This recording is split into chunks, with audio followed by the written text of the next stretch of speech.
नमस्कार, आपण पाहत आहोत पीबीएन महाराष्ट्र. जानवे मंगरुळ गटाचा विकासासाठी जिल्हा परिषद निवडणूक स्वर्गवासी धनगर अर्जुन पाटील वाघोदे यांचे नातू दीपक पाटील वाघोदे हे लढवणार आहेत.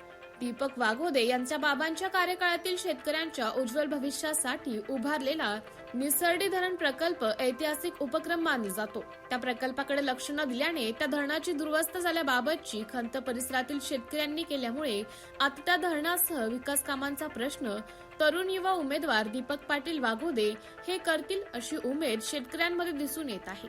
स्वर्गवासी धनगर अर्जुन वाघोदे यांचा विकास कामांचा आदर्श डोळ्यासमोर ठेवून मी ही जिल्हा परिषद निवडणूक जनतेसाठी लढणार व त्यांच्या आशीर्वाद स्वरूप मोठ्या मताधिक्याने निवडून येणार अशी प्रतिक्रिया यावेळी स्वर्गवासी धनगर अर्जुन पाटील वाघोदे यांचे नातू दीपक पाटील वाघोदे यांनी दिली.